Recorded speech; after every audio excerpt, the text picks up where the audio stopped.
Life විත් ඔමේලියා අපිත් එක්ක එකතු වෙලා ඉන්නවා හැමෝම මෙල්ට වගේ ගොඩක් ආදරෙන් පිළිගන්නවා අදත්. ඉතින් එන්නකො පුංචි රවුමක් යන්න.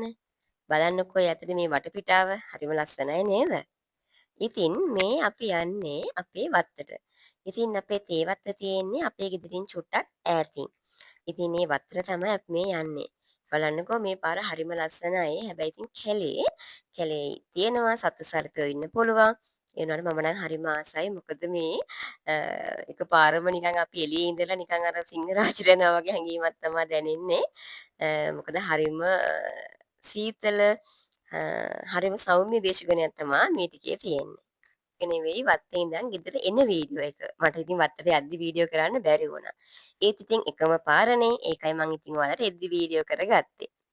හොඳයි. ඉතින් මේ තියෙන අපේ වත්තට උඩින් තියෙන පුංචි පාරක්. ඒ ටික නම් හොඳට හදලා නැහැ. ඉතින් අපි දැන් තේ හදලා මං හිතන්නේ අවුරුදු 2ක් දෙකහමාරක් 3කට කිට්ටු වෙන්න ආවා. මට ඒක ඇත්තටම නම් මතක නැහැ. ඉතින් මේ වත්තේ දළු එහෙම කඩනවා දැන් චුට්ට චුට්ට. ඉතින් අපි ගොඩක් මහන්සිලා තමයි මේක හදාගත්තේ. මොකද පායන කාලට මේක මැරෙන්න බලනවා. එතකොට වතුර දාන්න ඕනේ. තේ වත්තක් හදනවා කියන එක ඉතින් ලේසි නෑ. ගොඩක් කැපකිරීම කරන්න ඕනේ. තේ වත්ත හදද්දිත් මේක සම්පූර්ණයෙන්ම ඩෝසර් කරලා, ගල් අයින් කරලා, ගල් එහෙම තිබ්බම තේ මුල් මැරෙනවනේ. තේ ගහ හැදෙන්නේ නැහැ. ඒකයි සම්පූර්ණයෙන්ම වත්තේ පෙරලා තේ පැල දාන්න ඕනේ. අපි කලිනුත් තේ පැල දාලා තිබ්බලු මම මැරි කරන්න කලින් හස්බන්ඩ් කිව්වේ. ඉතින් මේ තේ පැල මැරිලා තියෙනවා. මොකද වත්ත සම්පූර්ණයෙන්ම ලෝසර් කරලා බුරුල් කරපු නැති නිසා, ගල් අයින් කරපු නැති නිසා. ඉතින් දැන් ඔය තියෙන අපේ පස්සේ හදපු තේ ටික ඒව නම් තාම චූටි පැල මේවත් අවුරුදු එකහමාරක් විතර මං හිතන්නේ ඊට පහලින් තියෙනවා අපේ ලොකු තේ වත්ත ඒකේ සාමාන්‍ය ඒකම වත්ත තමයි. ඒ පහළ ටිකේ තේ හොඳට හැදිලා තියෙනවා. ඒකට අවුරුදු දෙකහමාරක් තුනක් විතර වෙනවා. මේ කරන්නේ තේ ඇට කඩන එක. ඉතින් තේ ඇට තියෙද්දි තේ ගහ හැදෙන්නේ නැල්ලු. ඒ නිසා තමයි මේ විදියට පුංචි පුංචි තේ ඇට අපි කඩලා අයින් කරන්නේ. තේ ඇට කඩපුවම ගහ හොඳට හැදෙනවා කියලා තමයි අපේ හස්බන්ඩ් කිව්වේ.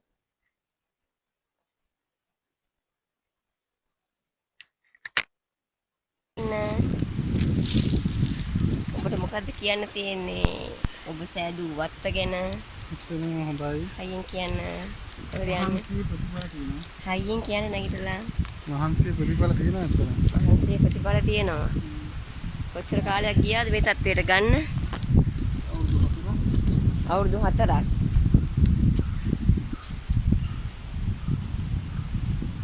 මේවනම් තාම ෂූටි නේ. හරි. ගිය අවුරුද්දනේ. මේ ටික ගිය අවුරුද්දනේ.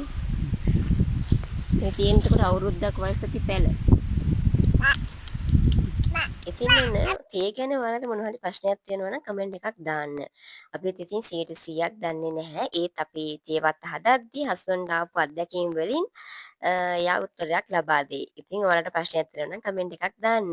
ඒ වගේම වෙනත් මොනවා හරි කියන්න තියෙනවා නම් ඒකත් කමෙන්ට් එකක් විදියට අපිත් එක්ක බෙදා ගන්න. එහෙනම් ඉතින් ආයෙත් දවසක ලස්සන වීඩියෝ එකක් අරගෙන එන්නම්.